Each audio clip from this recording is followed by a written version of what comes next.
You're listening to My Comic Life on the My Comic Life Podcast Network. Welcome back to My Comic Life, folks. We are so thrilled you're here for another great episode. You found the podcast for all things geek, nerd, video game, pop culture, movies, TV. If you like that, you found it right here at My Comic Life.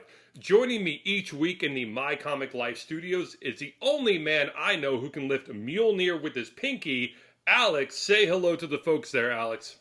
Folks at home, how you doing this week, man? You got to drive in those Asgardian nails somehow, and I mean, it was really the only tool I had left in the toolbox. So, I mean, how you doing this week, Sam? I'm excited, kind of a quieter week, man, but not quiet totally, but, we're going to cover some more quieter stuff because, yes, this week we saw the release of Falcon and Winter Soldier, and oh my gosh, the 4-hour Snyder cut of Justice League. But we here at My Comic Life plan on covering everything that was released this week later on. It's customary that we give you, the listeners, at least a week to catch up to where we are.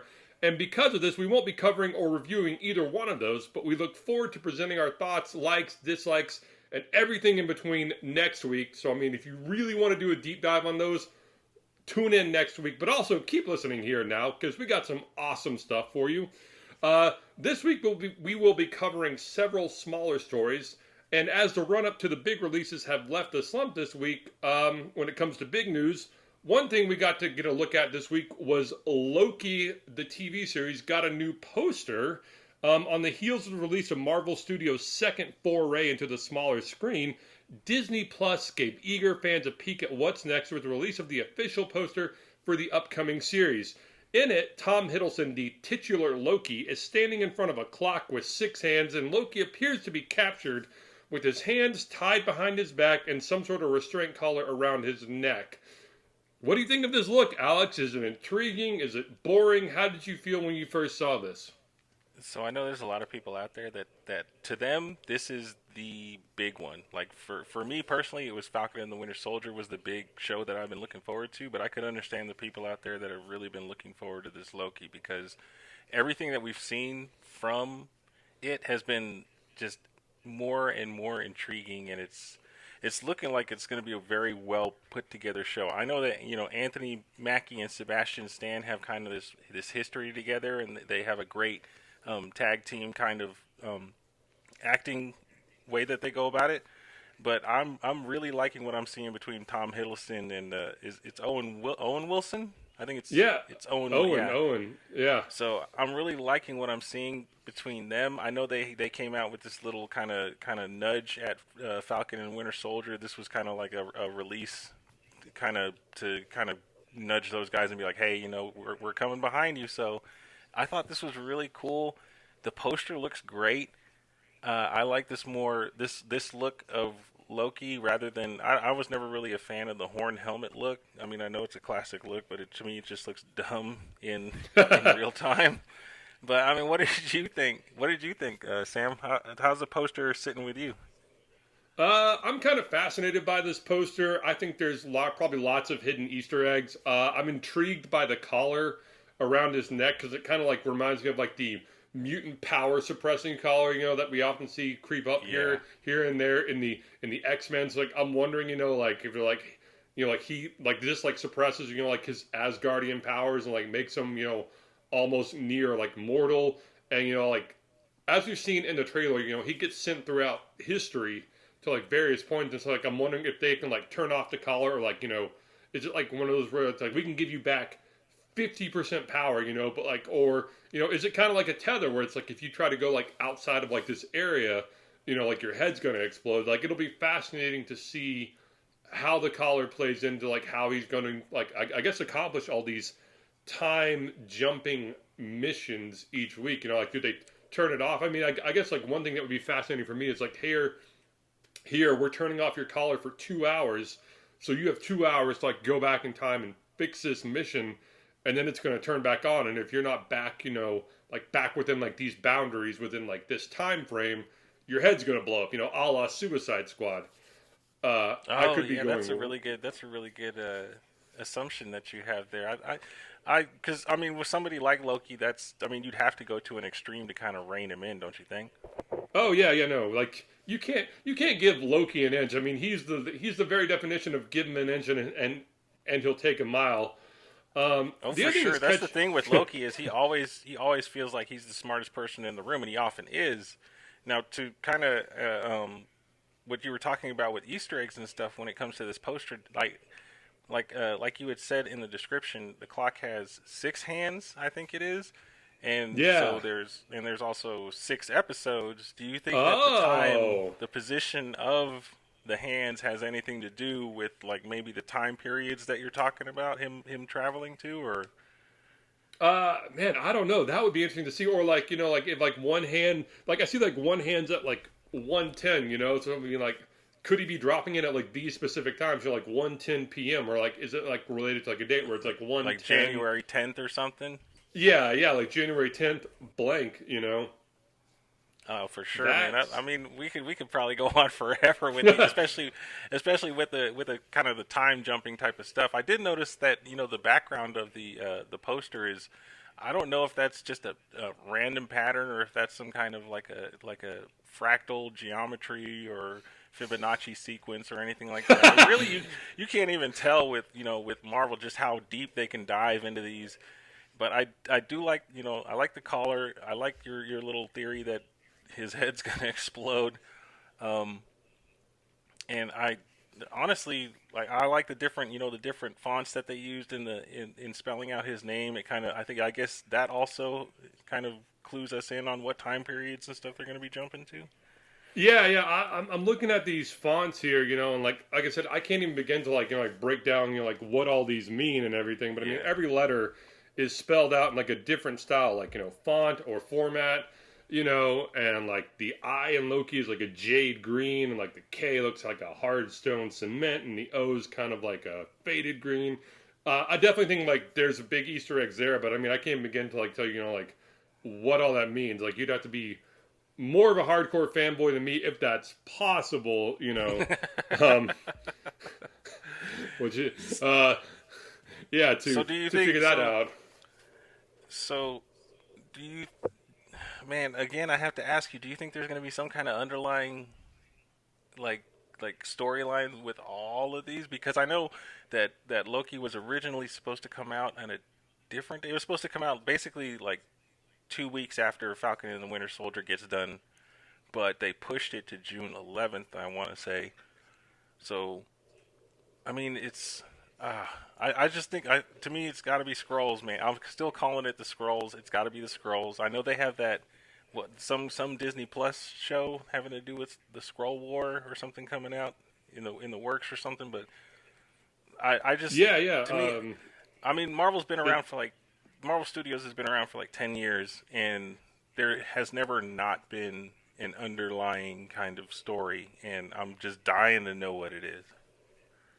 Yeah, they do, or at least they did tease, that Ben Mendelsohn and Samuel Jackson were coming back for a Secret Invasions um, story or show. So I mean, like, yeah, I Yeah, mean, like parts of WandaVision. I mean, we already saw a scroll pop up in WandaVision. We could see a scroll, pop up in Falcon and the Winter Soldier. We could easily, I think, with like Loki, see the scrolls pop up here, and this could all be building toward like the big Secret Invasion thing here. But I guess we're gonna have to wait until June 11th to find out what is going on there. Uh, Staying in the Marvel universe, we kind of got a little hint, hint, wink, wink, nudge, nudge, little wink to the fans, little nod to the fans there this week.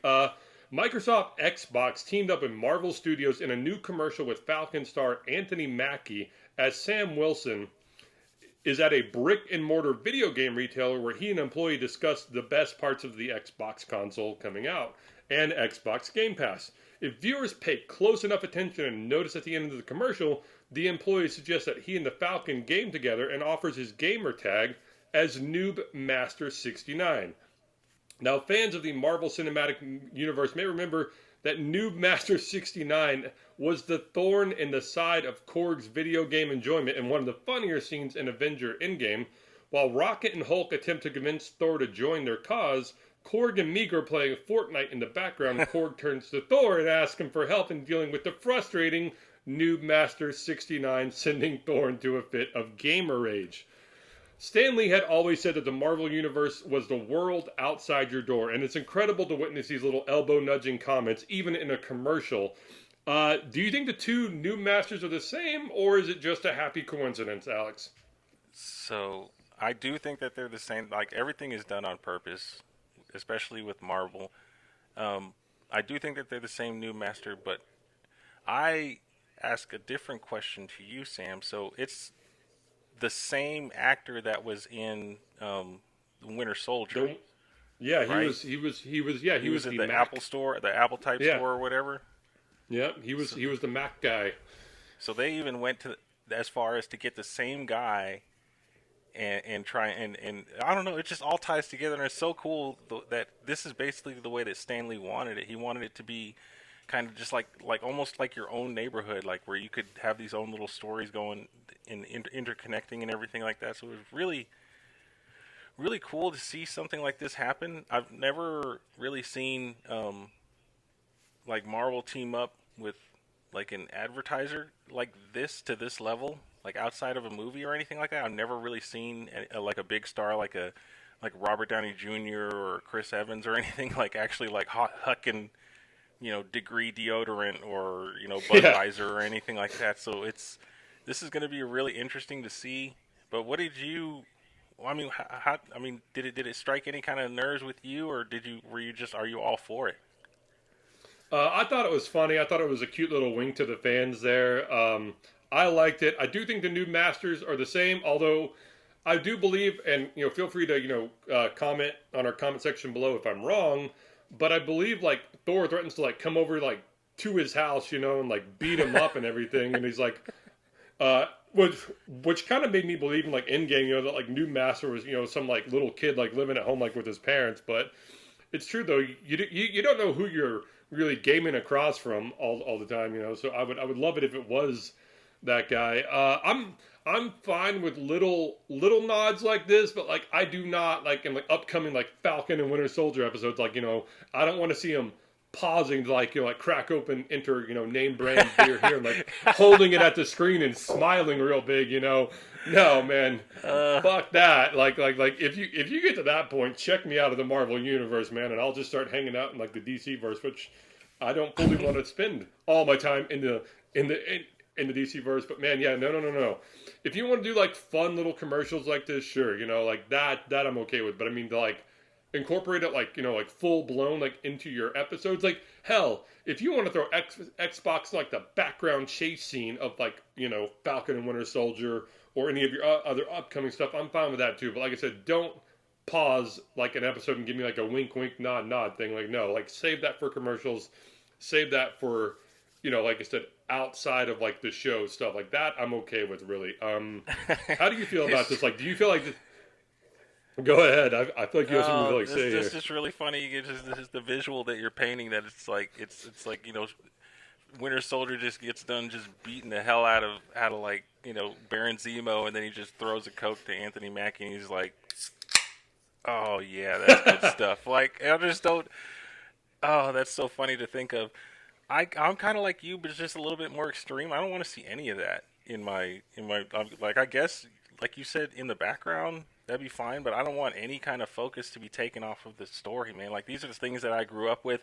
They didn't allow these kinds of like advertisements in the comic books that I read. So it's like I don't want to see it in the movies. I mean, I'm not gonna sit here. Of course, now I sound like the boomer old man standing on the lawn, shaking his fist at the kids and stuff like that. But I mean, I just feel like it would take away from the story to like. There's already like so many minutes that they have to play with, and to dedicate any of that to any kind of like a Coca-Cola, like not to any kind, not that I have anything wrong with Coca-Cola or anything like that, No, man, but nothing wrong with that.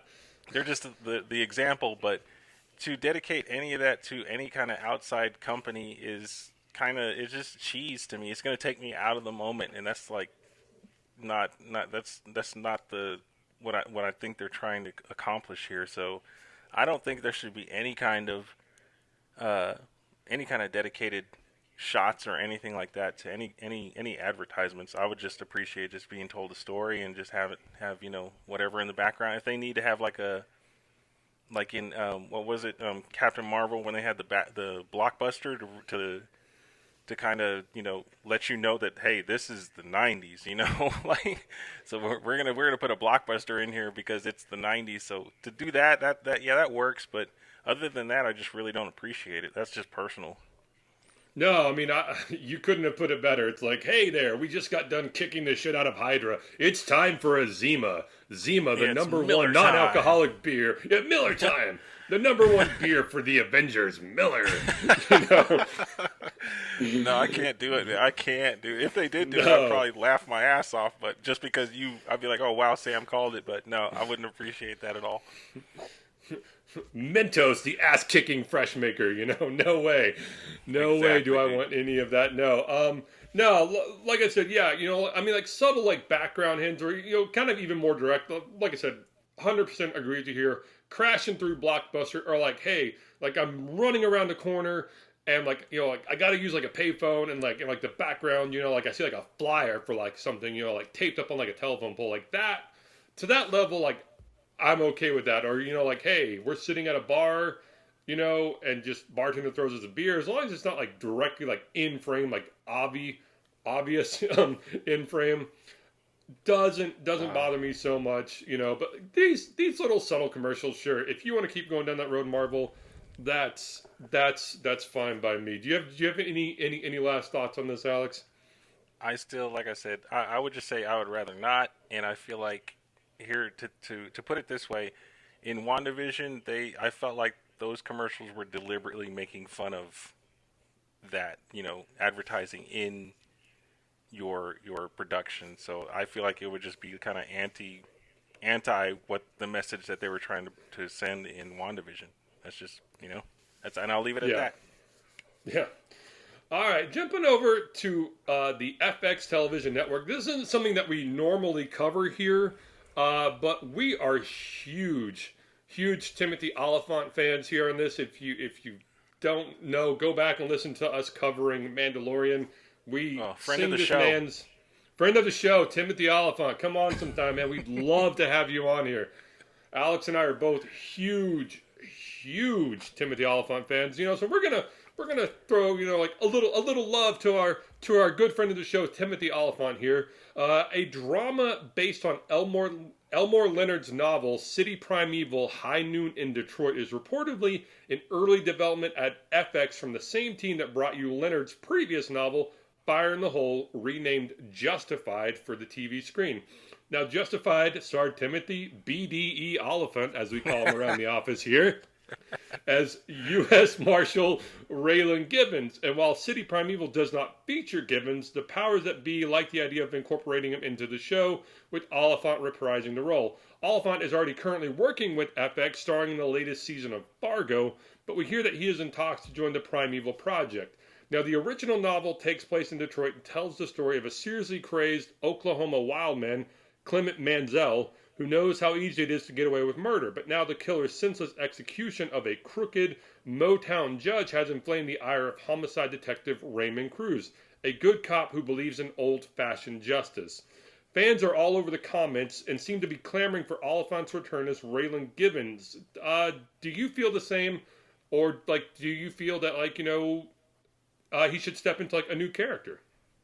Oh man, I gotta tell you, like, and don't, I guess feel free to roast me in the comments or whatever. I've never seen a single episode of Justified. I know that we always talk about how high a pedestal that we put Timothy BDE Oliphant on, but for one reason or another, I've just never watched it. Maybe one of these staycations or anything like that, I might check into it and just binge the whole thing. But I just never have. Let me know in the comments if it's good, if it's something that I should watch. I'm sure you all will. That being said, while doing the research for the show, when you go to those comment sections, it is all just like they are all for it. Everybody, every single comment is just like, "Oh yes, I hope they bring back Oliphant. Oh, I can't wait to see Raylan Givens coming back to the screen." and it's the love that they have for this man and for that character is not really something that you see a whole lot of in today's television kind of world. So it's really cool that he has that kind of a following. And I know, like you were saying, when he was on the Mandalorian, man. I mean, my eyebrows raised once he took off that like you could tell it was him. Just like he had the mask on, and you knew just by the way he walked, he was like, oh yeah, that's Timothy Olyphant, So um, I've never seen the show. I'll probably will watch it at some point. But I mean, I know that you talk really highly about Justified. So why don't you tell me, what you think about Oliphant returning as Raylan Givens? Okay, hey, I love Justified. I watched it concurrently, like when it was on FX, and it's one of the few shows that like I've gone back and like re-binged it, like and like even like restarted it like several times. I mean, like I love Justified. Great writing, great action, just great characters, great story. It rarely had a down episode or like an off season. Like some shows will hit like a sophomore slump in its second season, and I never really saw Justified ever go off the track. And it was an amazing show from start to finish. And Raylan was such a fun and engaging and awesome character to see. And I already know how you can even take out the character of Detective Raymond Cruz and put Raylan Givens ends. Now, I'm going to spoil a little bit of Justified here. So if you haven't finished the series, pause here, finish the series, come back. But I mean, Justified's been off long enough that I don't feel like I'm going to, I'm not going to spoil anything major. I'll just say the show ends with Timothy Olyphant working for the marshal's office down in Miami. And so it would be real simple to cut out the character of Detective Raymond Cruz and just say, hey, marshal's office in Detroit to marshal's office in Miami. We've had a string of brutal killings up here. We could use some help. Or like the whole reason Raylan gets sent to Kentucky in the first part, which kicks off Justified, is that he goes too crazy cowboy down in Miami and gets too much heat on him and has to be sent to, Kentucky. I mean, you could kind of do something similar like that too, but you might as well then just call the show Justified Part 2, But I mean, yeah, you could easily write something Oliphant's Justified. But yeah. But yeah, you could easily write some way in that like the marshal office is calling for more help and that you need that you need Raylan Givens on this case, and like that's already how you would easily write this show. And yeah, I'm excited. I don't think Timothy Olyphant gets enough love personally. I don't think he gets enough screen attention. So anything that's going to put him front and center in front of the camera for a TV show, I'm all for. I mean, yes. And like I said, even if you have to cut Detective Raymond Cruz and put in Raylan Givens there, or have Raymond Cruz team up with Raylan Givens, I mean, either or. But yes, please. I mean, like, if you want to draw in your Justified audience and you want to boost the ratings on this thing, give a little love to the Justified audience. Or, like I said, have Timothy Olyphant, take on the Detective Raymond Cruz role. I mean, either or, I'm fine with that. But yeah, no, excited for this. Can't wait to see, I can't wait to hear that he's officially signed on as blank. Hopefully it's Raylan Givens. And yes, happy that, FX is showing him some love and being like, here, we want you for this show. So let me ask you, Sam. So if they bring back Oliphant and he does return as Raylan Givens, and because I don't think they're going to replace Raymond Cruz, because I think that would bring on some kind of backlash that they don't want to deal with, and I know that the big wigs at FX are smarter than that. So he would either have to team up. I think the only option is for him to team up with Raymond Cruz. So who do you cast as opposite Oliphant, as kind of the buddy cop that you would have together? And then also, who would you cast as Clement Mansell? I guess you said who would be the main bad guy of this City Primeval. Who would you cast as both Raymond Cruz and Oklahoma Wildman? For Raymond Cruz, I would want Jay Hernandez, man, from Hostel, Suicide Squad, Friday Night Lights. Torque, which is a terribly awesome film that I Wow. liked it. Yeah. Once again, I think he's an underrated actor. I think he could play a homicide detective very well. And I think it would yeah. I think he could play off Timothy Olyphant really really well. Oh my gosh, who would I want to see? Uh, God, I mean, play like a crazed Oklahoma serial killer. The only thing that comes to mind is, and I'm blanking on his name right now, but the leads Bryan Cranston Wow, from really? Breaking Bad. Yeah, yeah. Just not even family man bad guy this time. Just let him off the reins. Let him foam at the mouth. Let him go be crazy full on serial killer. Yeah, I got no problem with Cranston and Jay Hernandez would be my two picks. What about you though? Who would you want to see play those two characters? I really like your Jay Hernandez pick. He could kind of play. I think he's a little bit younger than Oliphant, so it would contrast him very well. Um, Myself, I would maybe the actual real life Raymond Cruz. I mean, the guy who was let's see, he played Tuca in Breaking Bad. He was Oh yeah, yeah, yeah. yeah, he's been in a few things. So I think maybe him and no Tuco. I'm sorry, Tuco, not Tuca. But and then uh, as far as Clement Mansell, maybe hold on a second here. Oh, Okay, so I'm opening one thinking up or pouring one out for? maybe Jared Leto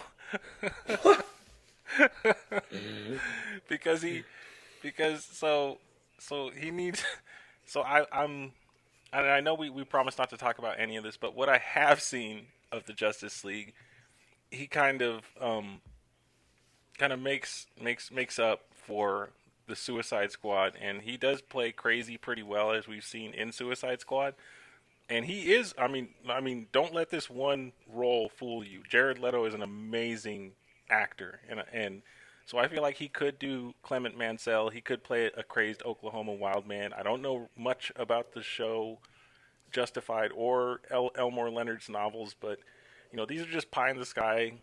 I'm sure it's in like super pre-development right now, and the people at FX. If you do need any casting advice, you could always call up, My Comic Life, and we'll be sure to give you our thoughts. But other than Oh that, yeah, we're that's always all I have to give you. yeah we're always happy to lend our thoughts and ideas on casting. Give us a call sometime. Absolutely, But man. My line's open. all right, moving on from friend of the show, Mr. BDE Timothy Olyphant, or sorry, Timothy BDE Olyphant. Once again, love this guy's work. Alex, you got to. Oh, I don't care. I will trek over to your house, and like throw season one Blu-ray through your bedroom window, man. You got to start watching Justified. Um, but jumping over to the movie side of things, Venom just got smoked off the line by Dominic Toretto. If I see what what you we're did reading, there, Sam. Oh my God, nice, dude. uh, if this rumor is to be true here, Sony's Pictures Venom: Let There Be Carnage has moved their release date. Hopefully, fingers crossed, for the last time. The upcoming superhero sequel film moved from its June 25th release date to September 17th after Universal moved F9, or Fast and Furious 9, the ninth film in the Fast and Furious franchise, from May 28th to June 25th spot. Now, Fast 9, or the Fast and Furious franchise, is a global box office juggernaut and one of the highest grossing franchises outside of the Marvel Cinematic Universe. Now, while Venom has gained sort of a cult following in recent years to the tune of 856 million worldwide, Columbia Whoa. Pictures, I mean, yeah, that's nothing to blink at there. Columbia Pictures, the studio behind Venom and Venom Let There Be Carnage, did not think the symbiote anti-hero had the juice to fight Dominic Toretto and his gang head on. The Venom sequel brings back stars Tom Hardy as Eddie Brock / Venom, Michelle Williams, and adds Woody Harrelson as Cletus Cassidy, Carnage, and Naomi Harris as Shriek. Wow, I didn't know that one was coming down. Yeah, dude. It was important for Columbia to move Venom away from the Fast 9 release but release it before Spider-Man No Way Home and Morbius, which is coming out. So Spider-Man No Way Home comes out December 17th, 2021, and Morbius comes out January 1st, 2022. Do you think the Venom sequel had the chops to, take on the Fast and Furious family, Alex? I don't think so. Not at all. Not at all. I think the only thing that could probably take on a Fast and Furious movie. I mean, Marvel would smoke, you know, a Fast and Furious franchise. Uh, the only thing that could take them on is probably Transformers. I think, but You as think far as so? something that's not in the Marvel universe, I don't think there's much, and especially not Venom. I know that 856 million worldwide is that's a lot of money, and I want to say it's more than the Spider-Man movies were able to pull in, but I'm not positive. But uh, yeah, this was a great move by Sony Pictures, and you might as well just kind of drop back and punt the ball because they moved it. That they couldn't move it a week later for that. What would that be? The July 1st or whatever. I don't think that was open because you've got Top Gun, and of course everybody's going to go see Top Gun on Oh my July 4th gosh. weekend. Yeah. So I mean, you're really your only choice was just to push it off into the late summer, early fall. So I think that's a pretty good spot for Venom, and I'm honestly kind of excited to see this. I really like this kind of Venom verse that they've created. But I mean, what do you think? Do you think Venom could have possibly taken on Dominic Toretto or no?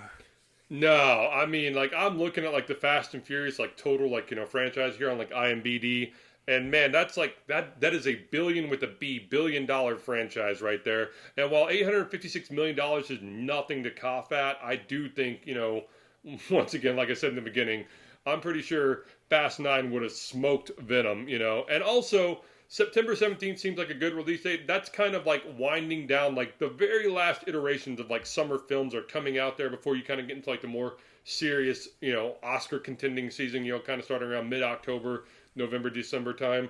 And yeah, there's not going to be much coming out, in September that's going to like challenge Venom. So no, I think that's going to give it like uh, the best chance to succeed and make the most money at the box office. And plus, that just sets up for all like like Venom will follow, or Venom will be the first of like the other Spider-Man films coming out. Like you said, Spider-Man No Way Home, and then the spinoff Morbius coming out in January. Um, but yeah, no, there's no way. I mean, and don't get me wrong, I'm a huge fan of Venom. I recently went out to Amazon and purchased it on Blu-ray and have watched it recently, and it still holds up. I mean, Tom Hardy does an amazing job playing Venom. I know I watched Venom like 2 weekends ago. Have you seen it recently though, Alex? And what are your thoughts on it? I actually have because they play it all the time on either FX or AMC or one of those movie channels.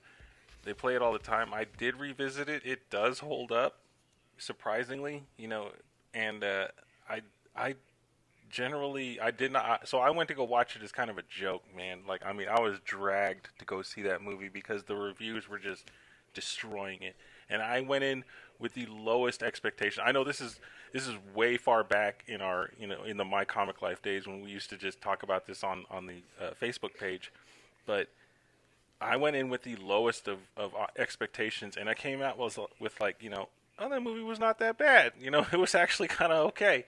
So I think I'm hoping that doesn't hurt the sequel of me. I'm trying to keep my hype levels low. But to answer your question, I I've seen the 2017 film probably I guess less than 2 months ago, and it did hold up. It held my attention the whole time. I had a great time watching it, just chilling out at home. So I will say that yeah, I think it does hold up, and I'm excited to see what's going to happen in this next sequel because I hope Woody Harrelson ditches the wig, but and like you, I was kind of surprised to see that Shriek was going to be in there. So we'll see what happens. But I mean, what do you think, man? You like it? Did you? I mean, Yeah, obviously no, you do. So I, give me your I thoughts, bought man. on Blu. No, like you, I let the critics scare me away, and it wasn't until like I started reading fan reviews and watching like YouTube videos from some of my like my favorite YouTube film critics then I was like, oh, okay, so like this may be a case where like the critics are wrong and the fans are right. And so I didn't catch it until it came on Stars, and then one night like I watched it and I was just like I was smacking myself on the head. I was like, you are so stupid, man. I can't believe you didn't go see this in in the theater. Like this is a really funny movie, and it's pretty comic book close, accurate. I'm not saying 100% here, so don't jump all over my case for that one there. But I Right. mean, it gives a fairly good representation of like what Venom and Eddie's relationship is like, you know. So no, I mean, like I was really pleasantly surprised because like you, I went in with low expectations, not expecting much, and it came out, you know, obviously liking it enough that I was like, man, I don't own this on Blu-ray and I can't find it on streaming anywhere without having like paid for it. I'm just gonna fucking buy it, you know. And so I went and bought it. Um, but speaking of the sequel, yes, I kind of hope we get natural born killers. Woody Harrelson here, like crazy psycho off the wall. I hope they don't have to rein him in too much. I hope he just kind of like really. I think he could really embody the character of Carnage and do it justice. But do you think we're going to start to see a link towards Spider-Man in here at all in the sequel at all, Alex, or possibly Spider-Man popping up? What do you think? All right, so this is okay. Now we're moving on to tinfoil hat Alex here. So this is the The truth tinfoil is out hat there, Alex. conspiracy part of the show. You've heard it here first, my Comic Life fans. If this Venom franchise wants to include Spider-Man, I think the only way that they're going to be able to do that is to introduce Miles Morales. That I feel like that would be the best way of marrying the Spider-Man franchise, which is owned primarily by Sony, and primarily by Sony, but also in conjunction with Marvel, and the Venom franchise, which is just straight up Sony. I think the only way you can marry the two is to have like a Miles Morales character be that main hero in a Venom who's the anti-hero. And personally, I would love to see it. I really like any, and I think I think it's late 2022 when the Spider Verse sequel is supposed to be hitting.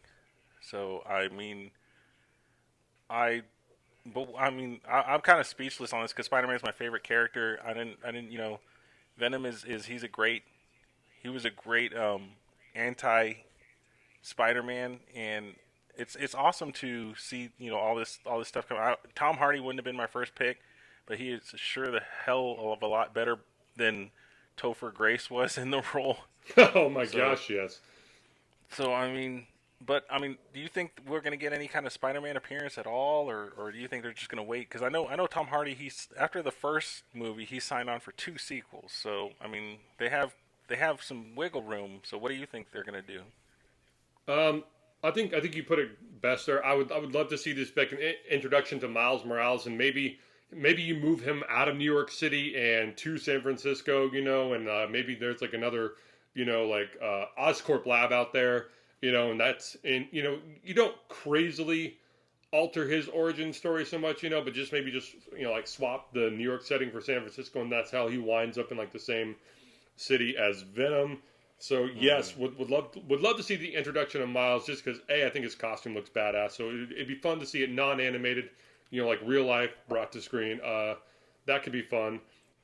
But the other thing, the only other way I could see you kind of incorporating Spider-Man is if he makes a cross-country trip, or at the end of like this film as like a teaser to like the third Venom film, like a copy of like the Daily Bugle blows up and like smacks like Eddie Brock in the face and he's reading it, and it's Mm-hmm. like money or like reward for pictures of Spider-Man, and Brock's like, hey, we could go, make some money, taking pictures of this kid, or like Venom in his head's like, hey, I know that guy. I don't like that guy, or something like that, just some sort of like teaser, like Daily Bugle newspaper, like he's holding it in his hands, something like that could be how you would tease Spider-Man and set up, like Spider-Man versus Venom for like a third Venom film. But hey, no, man, like I said, first and foremost, I'd be totally on board for just, like I said, swapping Miles' setting from New York to San Francisco, having him, get bit, and yeah, like just have him show up there to help him take on Carnage and Shriek. Well, Those would and be. the only reason that I think that is because a big part of Venom's like whole character, and Eddie Brock for that matter, is his deep hatred for Peter Parker and Spider-Man, and you don't get that with this Venom. It's just kind of, it just completely bypassed that. So it's like, how do you all of a sudden incorporate, this disdain for Spider-Man into a character that's already been established in his own universe? It's kind of, it doesn't, it's really going to be really hard for them to do. No, I could write that in a heartbeat, man. Call me, Sony. I'll write this for you. So you have once again, opening scene. Brock is reading a Daily Bugle and sees photos by Peter Parker, and you hear him like do like a flashback, or you hear him talking to Venom, kind of like he does in the movies, and being like, "Flashback, man, come on." Hear me out.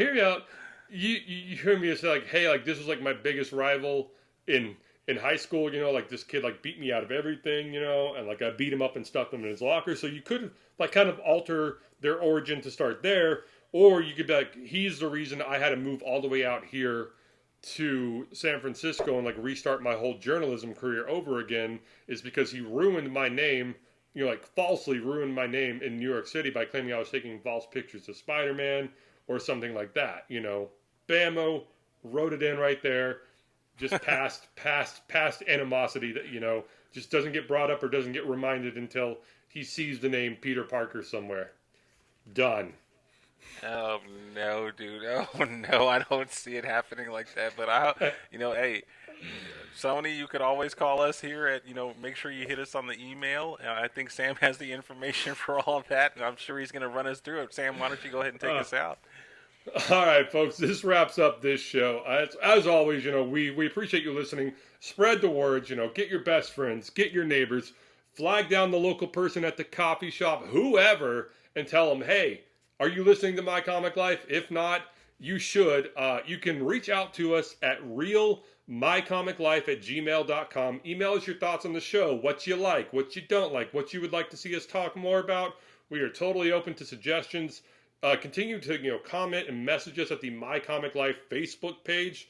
We get back to you guys as quickly as possible there. We also have a My Comic Life YouTube channel. Just look for that brilliant My Comic Life logo and subscribe there. Again, apologies to Kevin Smith. We meant to have you on this week. We just couldn't schedule you in. Just ran a little short on time there. But as always, folks, ditch the herd. Be a nerd. Stay strong out there, my friends.